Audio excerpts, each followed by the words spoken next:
nous sommes de retour sur ce plateau. Nous étions au Nigeria. On retourne rapidement en RDC pour continuer avec ce plateau spécial dédié à la femme. Amis téléspectateurs, on dit merci à ceux-là qui sont branchés et merci de vous joindre à nous. Si c'est peut-être en retard que vous êtes là, mais je dirais que vous n'êtes pas en retard puisque les bonnes choses continuent avec nous sur ce plateau. La Rose et moi, pour la deuxième partie de cette émission, avons encore le plaisir de recevoir notre troisième invité de ce matin. Dieu nous bénit, mais cette fois-là, c'est un homme et c'est également un monde des genrés. C'est tout à fait normal.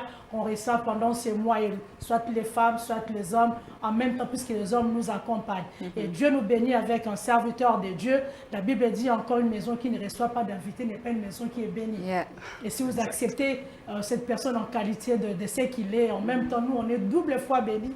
On bénit Dieu pour cela. C'est le prophète Eugène Ejiba. C'est le fils de papa Ejiba Pia que nous connaissons, avec un très grand ministère qui fait de l'autre côté des Rigini. Ça, c'est mon quartier. Et ce matin, on salue papa. Merci à vous pour ce travail que vous faites pour l'œuvre de Dieu. Et ça fait du bien de savoir qu'on connaît des papas qui font notre fierté.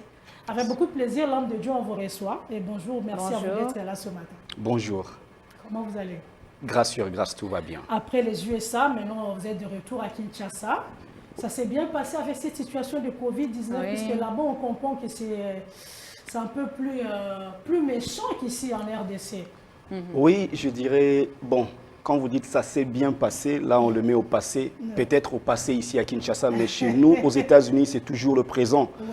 La situation s'empire, mais au prix qu'il y ait un changement. Donc le gouvernement est en train de voir comment stabiliser les choses et petit à petit, on est en train de reprendre la vie normale. Ok, mais déjà aussi les vaccins ont commencé de l'autre côté, c'est ce que nous avons vu, nous avons également suivi dans certaines informations. Exactement, les vaccins ont commencé, ça fait de cela, si je ne me trompe pas, presque 3 mois. Oui, on demande à la population d'aller prendre le vaccin, mais on ne force pas. On demande, oui, on demande à la population d'aller prendre. Contrairement à ce que j'ai entendu à gauche et à droite, j'entends, on dit que non, on force les gens de prendre le vaccin, non. Mais on conscientise la population sur l'importance du vaccin. Voilà. Contre cette maladie. Voilà. Voilà. On rappelle qu'on le reçoit en qualité, c'est vrai, d'un homme de Dieu, mais également de quelqu'un que Dieu a mis à cœur de pouvoir accompagner une plateforme qui œuvre pour la jeunesse, mais également pour la femme. Et pour tout le monde d'ailleurs, tu as besoin du savoir, tu as besoin d'émerger, tu as besoin de conseils pour le projet dans lequel tu t'es déjà lancé. Tu veux également voir ces projets réussir. Nous avons des personnes qui sont des exemples qui pourront vous booster avec quelques questions et réponses et vous saurez également qu'est-ce qu'il faut faire dans la société. Mais avant tout, vous vous souvenez que nous sommes toujours dans le mois de mars. Exact. C'est un mois qui est réservé à la femme. C'est vrai que pour ce mois, on continue toujours avec cette lutte en rapport avec les droits de la femme. Que diriez-vous déjà de ce mois, mais également de cette lutte? Et je pense même dans cette lutte, vous avez également une grande partie pour accompagner la femme, vous les hommes. Exactement. Je pense que c'est une très bonne chose qu'on organise une journée ou bien même un mois pour célébrer le droit de la femme dans le monde. Parce que, vous savez, actuellement, tout le monde dit non, ce n'est pas seulement au mois de mars, ça doit être toute l'année. Bien sûr que c'est toute l'année, mais lorsqu'on organise juste une journée pour commémorer cela, cela veut dire qu'on tire aussi attention à la femme. Donc moi, je suis très content de voir cela et je suis même très content de voir que la femme aujourd'hui, ce n'est pas seulement les pagnes qu'ils mettent le jour où on célèbre le droit de la femme. C'est aussi la conscientisation. Tout commence par la pensée, tout commence par la tête. Et si je peux dire quelque chose pour la femme au mois de mars, je dirais que la femme, c'est comme une fondation, la fondation d'une société. La Bible dit, celui qui trouve une femme trouve le bonheur. Lorsqu'on parle du bonheur, exactement. Et lorsqu'on parle du bonheur, on veut tout simplement dire que le bonheur se trouve en la femme. Donc, si nous voulons une société qui vit le bonheur, si nous voulons une nation qui vit le bonheur, nous avons besoin de donner et de montrer de l'importance à la femme. Et n'oublions pas, aujourd'hui, lorsqu'on veut faire fondre une famille, lorsqu'on veut même mettre un homme par terre, on commence par toucher sa femme. Donc voilà l'importance de la femme. Donc du coup, dans la société, la femme, elle a une place très, très importante. Absolument. Parce que lorsque la Bible dit aussi qu'une femme sage bâtit sa maison, cela veut dire qu'il y a déjà l'idée ou bien la conception de la maison quelque part. Alors la femme joue comme un rôle de maçon. Elle vient bâtir. Si le maçon fait une erreur, un jour vous allez voir la maison s'écrouler et tout le monde même mourir. Il y aura des catastrophes. Donc c'est pour dire que la femme est très importante dans la société. Et si je peux rajouter une chose, est que nous devons savoir aussi aux femmes, j'aimerais m'adresser aux femmes, que lorsqu'on dit que la femme est très importante, ou bien on dit que la femme bâtit la maison, ce n'est pas pour dire que la femme vient au-delà, ou bien la femme commençait à se comparer. Non, pas du tout. Le mariage, d'abord, quand il y a l'homme et la femme, le mariage n'est pas une compétition, mais le mariage, c'est une complémentarité. La femme vient compléter ce que l'homme manque. Parce que Dieu a dit, la femme est une aide. Voilà. Une aide semblable. Exactement. La femme complète, c'est que l'homme manque, et l'homme complète, c'est que la femme manque. Il n'y a pas de compétition dans ça. Même lorsque la femme vient dans la politique. Même lorsque la femme vient dans l'église, même lorsque la femme vient dans n'importe quel aspect de la vie, c'est pour compléter et non compétir, et non compétition. Voilà. Alors, mais aussi lorsque vous parlez de l'église, on a comme pas l'impression, je pense que c'est une discussion qui demeure même jusqu'à aujourd'hui. Et même dans certains coins du monde entier, les réponses peut-être on n'en trouve pas. Lorsque la Bible dit que les femmes se taisent à l'église, dans les assemblées, que voudrait exactement dire la Bible? Si vous pouvez nous éclairer ce matin en qualité de serviteur de Dieu que vous êtes. Vous savez, chaque passage biblique ou chaque livre doit être interprété d'abord selon la réalité de ce qui s'est passé à l'époque. Parce que lorsqu'aujourd'hui on voit même dans certaines églises, on refuse que la femme porte par exemple un pantalon pour dire que c'est un péché. Quand on cherche dans la Bible, ça n'existe pas. Même les hommes portaient des robes à l'époque. Voilà. Vous voyez, même les hommes portaient les robes à l'époque, comme ma soeur vient de le dire. Donc, ce qui veut dire quoi? À l'époque, selon la société, selon ce qui s'est passé, dans certaines circonstances, on pouvait dire ici, il n'y a que ceci, et c'est là qu'il peut parler. Et lorsqu'on parle de la femme, on ne parle pas seulement de la femme comme genre, mais on parlait de la femme comme une minorité à l'époque. On va se rappeler aux États-Unis ou bien en Europe, lorsqu'il y avait l'esclavage, il y a quelque chose qui s'est passé, on mettait les Noirs de côté et on en appelait les Noirs quoi? Une minorité. Donc aujourd'hui, si on dit que non, on regarde un livre, on dit qu'un Noir ne peut pas s'élever pour parler devant le Blanc. Dans le contexte ancien, on parle de la race. Mais si on peut se référer dans ça aujourd'hui, on peut parler d'une minorité, et chose qui était mauvaise. Donc j'aimerais juste dire, lorsqu'on dit que la femme ne peut pas parler dans une assemblée, ce n'est pas le même contexte pour le genre aujourd'hui. Que genre, une femme ne peut pas parler, une femme ne peut pas prêcher. Non, pas du tout. Parce que même lorsqu'on dit que non, nous-mêmes, en réalité, nous sommes des esprits. Un esprit, lorsqu'on ira au ciel, on n'a pas de sexe. Il n'y a pas de genre. Donc, ce qui veut dire, c'est juste quelque chose qu'on veut juste définir pour un moment donné. Dans la Bible, vous avez plusieurs femmes qui ont parlé. Il y a plusieurs femmes qui ont prophétisé. Pourquoi on n'enlève pas ces femmes, les noms de ces femmes dans la Bible? Et pourquoi même Dieu va choisir une femme pour que Jésus vienne à travers elle sur terre? Dieu pouvait dire, ok, comme une femme, c'est interdit qu'une femme parle devant les hommes, alors, comme moi je suis Dieu, je vais juste apparaître comme ça, sans passer par une femme. Et même à la résurrection de Jésus, Dieu a permis à ce que ce soit une femme qui ait annoncé que Jésus est ressuscité. Exactement. La femme est très importante, elle ne doit jamais être ignorée, que ce soit à l'église ou n'importe où. Alors, on va définir avec la partie femme et puis entrer dans votre plateforme. Certaines personnes, en rapport avec leur compréhension également des Écritures, pensent que la femme est une erreur, une créature erreur que Dieu a créée parce que par la femme, certaines personnes disent jusqu'à aujourd'hui, le malheur est arrivé. Lorsqu'Adam était seul au jardin d'Éden, il n'y avait pas de problème. Mais lorsque seulement la femme est arrivée, à Kyoliambouma, Satan a conseillé. Et tout aujourd'hui, ce que nous vivons comme mal, comme vice, comme complication, c'est parce qu'il y avait une femme. Est-ce que la femme est une erreur? Une créature erreur de Dieu? Je ne pense pas que la femme est une erreur. Et je ne pense même pas qu'il y a une probabilité que la femme soit une erreur. Pourquoi? Parce que vous voyez dans Genèse, lorsqu'il est écrit que la femme a accepté de manger ses fruits et il a donné cela à l'homme. N'oublions pas. Qui était à ses côtés. Exactement. Qui était à ses côtés. Et n'oublions pas que lorsque Dieu a créé l'homme et la femme, lorsqu'il bénit, il donne à l'homme la domination. Et il dit que la femme est une aide semblable. Donc, je vais donner un exemple. Disons que je suis chef d'une compagnie et vous êtes ma secrétaire. Vous êtes une aide dans ma société. Ouais. Ok. Et on vous donne une offre qui est mauvaise. Et vous l'emmenez vers moi et moi aussi je l'applique. Bien sûr que je dirais que non, la faute vient de vous, mais la faute majeure, on verra qui? Moi. Oui, l'homme. Parce que lorsque Ève vient proposer à Adam, on ne dit pas que directement les deux sont devenus des esprits morts. Il fallait que Adam accepte de manger cela pour que les deux deviennent des esprits morts. Donc, ce qui veut dire que la femme avait péché, oui, mais lorsqu'elle est venue proposer, elle n'a pas forcé, elle a proposé. Elle est partie par des tactiques et des techniques et l'homme a accepté. Donc, il y a la part dans Aussi l'homme de l'homme. et il y a aussi la part dans la femme. Donc, la femme n'est pas une erreur. Si on peut dire que la femme est une erreur, on va dire que et le chef qu'on a établi dans une famille, c'est lui l'erreur parce qu'il pouvait d'abord prendre l'information, juger l'information et comparer cela à ce que Dieu lui avait dit. La femme n'est pas une erreur, une aide semblable, une complémentarité. Gloire à Dieu. Voilà la raison même pour laquelle les Français disent il n'y a pas de mauvaises troupes, il n'y a que des mauvais chefs. Voilà. Voilà, on vous dit merci pour ce matin. Parlons cette fois de votre plateforme. Je disais tantôt, c'est une plateforme pour aider. Rappelez-nous un tout petit peu les objectifs de cette plateforme. Et comment c'est encore intitulé?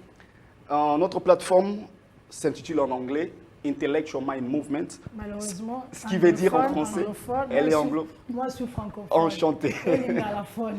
Moi aussi, je suis lingalaphone, enraciné. Donc, je disais que Intellectual Mind Movement veut dire mouvement d'esprit intellectuel. Ok. Lorsque vous voyez déjà, lorsqu'on parle du mot intellectuel, intellect, ça veut dire intelligent, en latin, intellegere, qui veut dire comprendre. Nous poussons la nation, nous poussons la société, nous poussons toute une communauté, toute une génération Ok. de comprendre avant d'être compris. Ok. Et notre objectif, nous ciblons 3 aspects. 1, l'éducation. 2, l'entrepreneuriat. Et 3, nous faisons les œuvres sociales. Nous allons donner à manger des cadeaux aux veuves, aux orphelins et Ok. ceux qui sont démunis. C'est avec but lucratif ou non? Lorsque vous le faites, vous poursuivez quelque chose derrière cette idée de donner, d'accompagner la jeunesse à comprendre et en rapport avec les objectifs que vous avez étalés tout à l'heure. Vous savez, chaque être humain, lorsqu'il arrive dans le monde, c'est pour un objectif précis. Donc, ce qui veut dire, si nous sommes sur Terre, j'ai un objectif. Et mon objectif que Dieu m'a donné, c'est de réveiller la jeunesse. Ok. C'est de réveiller les femmes, c'est de réveiller les hommes, réveiller toute une génération. Alors, pour réveiller cette génération, je ne peux pas juste aller dans des rues pour crier. Il faut que nous puissions le faire intelligemment. Ok. Alors, comment le faire intelligemment? Il faut créer une structure. Raison pour laquelle j'ai créé Intellectual Mind Movement avec tout un groupe d'étudiants des universités aux États-Unis, en Europe et ici à Kinshasa. Alors, c'est sans but lucratif. Ok. Nous rassemblons les jeunes. J'ai des sessions privées avec des jeunes. Il y a d'autres qu'on l'a fait en France, d'autres en Belgique, d'autres aux États-Unis, d'autres à Montréal. Et il y a même un autre qu'on a eu à faire aussi ici à Kinshasa. Qu'est-ce qu'on fait? On conscientise la jeunesse sur leur importance dans la société. Ok. Et nous ne demandons pas de l'argent. De l'argent. Mais Dans comment nos- vous faites pour les avoir et puis se retrouver dans ces structures-là? J'arrive là. Nous ne demandons pas de l'argent. Ok. C'est presque, je vais donner l'exemple de l'Église. L'Église, lorsqu'ils invitent les gens pour venir écouter la parole, ne demande pas de l'argent. Non, pas du tout. Voilà. On ouvre que des portes. Que des portes. Et c'est à un moment maintenant, l'Église peut avoir un besoin. Oui. Et dans ces besoins, on demande, on dit que voici le besoin qu'on a. Alors, qui sont volontiers Ok. de contribuer? Donc, dans notre plateforme, de l'argent, où nous les recevons? Premièrement, mon parrain, c'est mon père spirituel, mon père biologique, l'évêque Ejibaya Mapia. Donc, je Ok. suis parrainé par lui avec sa fondation Storehouse Foundation. Ok. Donc, lorsqu'on a besoin de quelque chose, nous faisons rentrer une demande à la fondation. Ok. Et à part lui, nous avons aussi les étudiants, le membre que j'enseigne. Ce que je fais lorsqu'il y a un besoin, je parle avec les étudiants, je suis clair et honnête dans ce que je dis. Je dis, nous avons une mission, par exemple à Kinshasa, Ok. et nous devons faire ceci et cela. Voici le budget. J'aimerais que chacun d'entre nous puisse contribuer quelque chose. Et vous allez voir d'autres donner 50 €, d'autres 100 €. Selon son avoir. puisque- Selon son avoir. Ok, Oui. ok. Et dans plusieurs des cas, comme vous savez, on doit diriger par exemple. Donc, la majorité des temps, je suis la personne qui donne plus dans des contributions. Ok. Donc, c'est toute une structure, comme on dit, que dans une équipe, il n'y a pas seulement une personne. Nous travaillons ensemble lorsqu'il y a besoin. Gauche et droite met de l'argent ensemble et nous arrivons à passer même à la télé comme aujourd'hui. Nous pouvons passer dans une autre chaîne de télé. Nous pouvons organiser des conférences d'impact pour la jeunesse. Et d'ailleurs, C'est samedi, nous avons une conférence d'impact avec les femmes veuves. Ok. Le thème s'intitule « Mon mari est parti, maintenant je dois soutenir ma famille ». Oh, ça c'est un très bon thème. Voilà. On pense que la femme, c'est vrai que la femme qui reste seule avec les enfants, 5 ou 6 enfants, c'est pas facile. Voilà. Une seule main qui est restée, c'est bien compliqué. Bon, c'est vrai que vous êtes bien tombé puisque c'est également le mois de la femme. Oui. Mais je voudrais également dire autre chose en rapport avec cela. C'est les Français qui le disent. Bon, Voilà. Les Français parlent trop, mais ils disent également de bonnes choses. Si tu me donnes le poisson aujourd'hui, peut-être demain, j'aurai faim. Exact. Mais si tu m'apprends à pêcher, et que demain, moi-même, je serai en mesure de pouvoir pêcher mon poisson, je n'aurai plus jamais faim. Lorsque vous allez seulement avec l'idée de donner, est-ce que vous pensez vraiment aider cette femme-là qui sont restées veuves, ou vous allez, en rapport avec votre structure, comme j'ai compris tantôt, ou vous allez avec l'idée de leur faire comprendre c'est qu'elles sont restées dans la société pour accomplir la tâche qui reste avec la famille qui peut-être attend beaucoup de ces femmes veuves-là. Voilà. J'aime très bien cette question. Gloire à Dieu. Parce que vous savez, aujourd'hui, c'est comme un mouvement. Tout le monde cherche un petit rien, on va donner aux orphelins, on donne aux veuves, on donne à ceci et cela. Mais je vais donner l'exemple de ce que nous avons fait en France. Okay. En France, on a réuni les étudiants de plusieurs nationalités, on a parlé avec eux. Le thème, c'était quoi? On a dit que la main qui te donne reste supérieure à toi. Okay. Donc, j'ai enseigné à tous ces étudiants pour dire, tu peux recevoir le social, oui, c'est bien. Mais lorsque tu restes et tu demeures dans une vie où tu ne fais que recevoir, jamais dans ta vie, tu seras une personne qui va diriger aussi ces pays. Donc, ce qui veut dire, en rentrant dans cette question, vous savez, le ventre affamé n'a point d'oreille. Point d'oreille. Je ne veux pas organiser une conférence d'impact avec des veuves. D'ailleurs, quand on parle déjà de veuves, la majorité, elles sont en train de souffrir, il y a des difficultés. Des femmes démunies, oui. Voilà. Alors, j'organise une conférence. Il y a ceux qui viendront d'Mpassa, il y a d'autres qui viendront de Kinkole. Ils vont payer leur transport pour venir juste entendre et finir. Non. Okay. Nous les invitons, nous allons parler d'un sujet. Et dans ces sujets-là, nous allons donner plusieurs aspects. Qu'est-ce qu'elles peuvent faire pour sortir de cette souffrance. Quelles sont des idées et des tactiques qu'elles peuvent prendre pour sortir de la souffrance. Et dans ça, lorsqu'on donne des idées et des tactiques, au mois d'octobre, j'espère que vous allez vous rappeler, on avait aussi organisé une chose voilà, avec les femmes. À la fin, qu'est-ce qu'on a fait? On a donné quelques enveloppes aux femmes avec de l'argent à l'intérieur. Je sais que certains vont bouffer cet argent, mais nous avons enseigné, nous avons donné quelque chose. Vous avez quand même fait le suivi pour voir ce qui s'est passé après. Bien sûr, il y a ceux-là qui ont commencé la vente de pain, il y a ceux-là qui ont commencé la vente de beignets, c'est déjà quelque chose. Donc, le samedi, ce que nous allons faire, nous allons enseigner. Nous allons conscientiser et à la fin, nous allons donner quelque chose. Et à part ça, quand ils vont rentrer à la maison, ils ont laissé des enfants à la maison. Nous allons donner quelques cartons de poulet, quelques sacs de riz, quelques foufous. Elles vont emmener à la maison pour manger. Franchement, c'est une bonne communication aussi. Cette façon de faire là, de donner les riz, c'est une très bonne communication pour attirer également la population. En fait, les genres de personnes que vous ciblez pour participer dans des conférences comme ce que vous aurez à faire cette semaine. C'est samedi même. Voilà. En fait, bien sûr que c'est une bonne communication, mais on ne se base pas seulement sur ça. On se base d'abord sur la pensée, l'idée qu'on a pour nos mamans. Vous savez, si on se base seulement sur les données, ça sera comme une plateforme comme tout le monde. Je me lève le matin, je cherche un petit $100, je vais donner. Mais comme vous avez dit, on te donne du poisson, tu manges aujourd'hui, demain je reviens encore. C'est ça. Ah, paie ça $10 et tout. Non, nous on les enseigne. On dit que maman, tu as des potentiels en toi.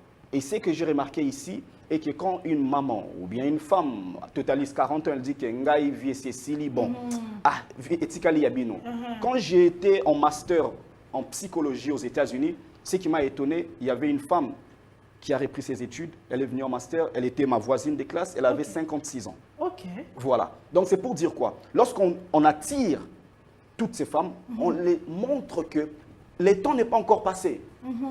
Il y a d'autres femmes aujourd'hui qui arrivent à impacter. Avec 80 ans, 70 ans, 50 ans, oui. Même s'il te reste 10 jours, tu vas mourir dans 10 jours. Tu peux toujours faire quelque chose aujourd'hui qui va changer toute une nation. Donc c'est pour dire, on leur donne des idées. On ne se focalise pas seulement par le donner. L'idée d'abord, parce que tout ce qu'on a aujourd'hui commence par une idée. Et une idée, lorsqu'on le met au travail, elle devient physique et elle change le monde. C'est un peu ça ce que je peux dire sur la question que vous nous avez posée. Et la fondation, elle est active seulement à Kinshasa ou bien Il y a d'autres provinces ou d'autres villes ou d'autres pays? Ici en RDC, oui. On a commencé la fondation en 2011. Et comme vous le savez, il faut d'abord bâtir là où tu es. Je l'ai commencé en Virginie, aux États-Unis. Avant que cela puisse arriver à être international, on a pu passer de 2011 jusqu'en 2015. OK. Et c'est après cela qu'on a emmené cela à Kinshasa, à Paris, à Bruxelles, au Canada. Et bientôt là, nous serons au Cameroun, en Côte d'Ivoire, par la grâce de Dieu. Donc, le premier point, nous nous focalisons d'abord sur Kinshasa. Lorsqu'on trouve que ce que nous faisons à Kinshasa commence à avoir un bon élan, c'est en ce moment-là qu'on va aller aussi à Lubumbashi, dans les Kasaï, parce que vous savez, le fait d'être pressé pour être partout, mais sans rien faire, vous serez là comme pour faire du bruit des tonneaux vides. Il n'y a rien à l'intérieur. Donc, on veut d'abord se focaliser sur un endroit. Si à un endroit, on arrive à impacter 10 femmes, mais en étant partout, on n'arrive même pas à impacter une femme, vous voyez déjà. Ça ne servira à rien du tout. Exactement. C'est vrai qu'on est dans le mois de la femme, mais on a beaucoup parlé de la femme. Maintenant, pour ces jeunes garçons-là, ils doivent faire quoi pour intégrer, au fait? Un jeune garçon, une jeune fille? Pour intégrer notre plateforme, nous avons des emails, nous avons des pages Facebook, Instagram. On laisse la porte ouverte à tout le monde. Mais lorsque la personne nous contacte, on doit avoir d'abord une conversation avec la personne pour comprendre la motivation. Parce que vous savez, aujourd'hui, lorsqu'on parle de cette plateforme, dans notre plateforme, je vais même vous étonner aujourd'hui, on a pu donner du travail à 15 jeunes déjà. Mais c'est déjà bon. Ici à Kinshasa. C'est déjà bon, gloire à Dieu. Alors, quand quelqu'un entend cela, il va venir non pas pour aider aussi la plateforme d'avancer, mais il va venir pour ses propres intérêts. Mais tandis que nous vivons dans un monde où nous savons que nous devons avancer en équipe et en complémentarité. Donc, nous essayons de parler avec la personne. Comme moi-même, je suis analyste et psychologue, je parle avec la personne et je cherche un peu à comprendre la motivation derrière l'approche de cette personne. Et c'est après cela qu'on va faire, on va prendre un temps avec l'équipe pour décider si la personne peut intégrer ou pas. Alors déjà, pour cette activité avec les femmes pour ce samedi, c'est où et puis c'est à quelle heure? Ça sera à Rigini. Rigini, oui. Oui, à Rigini, à Wenge. Wenge. Et nous serons là de 9h à 13h. C'est pas l'église, hein? C'est à l'église? C'est à l'église, oui. Ah, ok. Mais ça ne sera pas sous l'église pendant que ça va se passer. L'église nous a parrainé, oui, mais ce n'est pas sous le nom de l'église. Ok, voilà. J'étais en train de dire, je refuse de dire tout directement parce qu'on risque d'avoir ces jours-là 1000 ou 2000. 2000 femmes qui viendront là-bas. Exactement. Alors, on a une procédure à suivre. Les gens peuvent nous écrire. En nous écrivant, on leur dit ça se passe comme ça. Et puis après, la personne vient. Parce que vous savez, nous sommes une équipe. On n'a pas encore vraiment grandi financièrement dans ce que nous faisons. Recevoir 1000 ou 2000 veuves. Ça sera compliqué, mais avec le peu que vous avez déjà. Exactement. Donc, vous pouvez également passer par nous si vous savez que vous êtes une femme veuve. Comme ça, on pourra vous orienter, aller écouter ce qu'il faut faire. Voilà. Je suis restée veuve avec 5 enfants. Est-ce que la vie est finie ou pas? Le prophète est mieux placé pour vous orienter. Exact. Vous avez quelque chose à rajouter en rapport avec cette activité? Je pense que c'est une très belle activité. Peut-être un numéro de téléphone. Un numéro de téléphone, si on peut vous contacter ou, je ne sais pas, les samedis, je serai disponible pour passer. Je ne suis pas une veuve. Mais tu n'es pas veuve. Ce n'est pas non loin de chez moi d'ailleurs, si Dieu fait grâce. Voilà. Si je peux dire quelque chose sur cette activité, nous le faisons pour nos mamans. Nous voulons que nos mamans sachent que nous pensons à elles. Nous les aimons. Et alors, comme tu ne peux pas dire que tu aimes une personne sans pour autant poser des actes. L'amour, c'est donné. Voilà. Et lorsqu'on donne, on ne calcule pas. Exactement. Et lorsque nous le faisons, un mot, ce que je peux dire, c'est que nous voulons juste réveiller nos mamans. OK. Oui. Maman, tu vends le beignet, tu vends du pain, mais tu ne vas pas rester dans la même dimension de vente de pain pendant 5 ans. Tout à fait, tout à fait. Nous ne voulons pas dire à une personne qui vend du pain d'arrêter pour faire autre chose. Non, avance avec un principe, c'est pour dire que tu peux commencer à vendre le pain aujourd'hui et dans la même vente du pain, tu changes de dimension. Demain, tu peux avoir une boulangerie, par exemple. Par exemple. Vous voyez un peu. Nous voulons juste élever notre manière de réfléchir, surtout pour le moment. Et dès qu'il y aura un changement, demain ou après-demain, ça sera notre plaisir et ça sera notre joie. Et une chose aussi, je peux dire, c'est l'histoire d'un noir américain qui a subi l'esclavage. Il s'appelle Frederick Douglass. Cet homme, il a appris à lire dans la maison d'esclavage. Comment? C'était une femme. Ok. La femme de son maître qui le faisait souffrir. Mais cette femme a regardé Frédéric Douglass et cette femme s'appelait Sophia Ord. Elle a commencé à enseigner, à apprendre à Frédéric Douglass comment lire. Et aujourd'hui, si on parle de Frédéric Douglass, on va dire oui, c'est parce qu'il s'est battu, c'est parce qu'il a fait ceci, cela. Parce que c'est grâce à une femme. Une femme d'un maître qui faisait souffrir les gens. Un maître raciste. Mais la femme, Dieu est passé par cette femme pour. Donc, dans l'histoire du monde, même dans la Bible, nous trouvons toujours, lorsqu'il y a un progrès, lorsqu'il y a une révolution, toujours on va entendre, c'est passé par une femme. D'ailleurs, on dit, comment on dit, éduquer une femme, c'est éduquer toute une nation. Mais même dans la généalogie de Jésus, il y a des femmes qu'on a citées. Exact. Même des femmes qui étaient les plus impudiques, elles sont passées toujours par la généalogie de Jésus. Donc, on a toujours besoin de la femme pour mieux faire. Exact. Mais aussi, il y a quelqu'un qui peut être à la maison, il s'est dit, bah voilà, c'est un prophète, donc ça concerne seulement les chrétiens. Vous recevez n'importe quelle religion. Vous allez comprendre avec l'histoire que je viens de relater de Frédéric Douglass et de cette femme. Je ne pense pas que Frédéric Douglass était chrétien et cette femme n'était pas chrétienne non plus. Et je vais à l'école, j'ai appris des choses à l'université et consorts, mes professeurs n'étaient pas chrétiens. Et pourquoi moi aujourd'hui je vais dire que ce que je vais faire concerne seulement les chrétiens? Même Jean 3,16 dit car Dieu a tant aimé le monde, les pécheurs. Donc nous sommes là pour tout le monde. Lorsqu'on laisse ces gens s'approcher de nous, nous n'allons pas leur inculquer pour dire non, faites ceci, cela. Non, nous enseignons. Et c'est par le résultat que la femme, que cette personne, ces jeunes, voit en étant enseignée, il dit mais qu'est-ce que tu fais pour arriver à mettre de l'impact dans cette génération? C'est en ce moment-là que je dis que je prie et au nom de Jésus-Christ. Gloire à Dieu.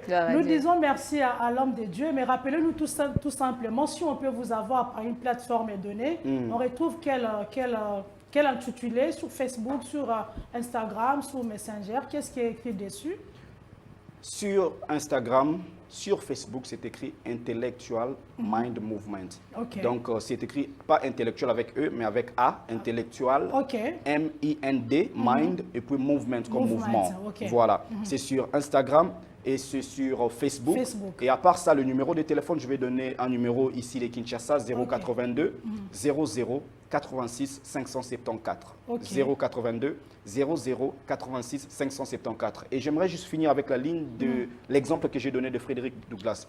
Qu'est-ce que je voulais dire par là? C'est par cette femme que cet homme a appris à lire. Et lorsque le mari de la femme a dit que quand tu apprends à un nègre, ils ont dit un nègre, quand tu apprends à un nègre de lire, cela veut dire que tu es en train de les rendre libres. Donc, ce qui veut dire, la personne qui a rendu Frédéric Douglass et quelques noirs libres, c'était une femme.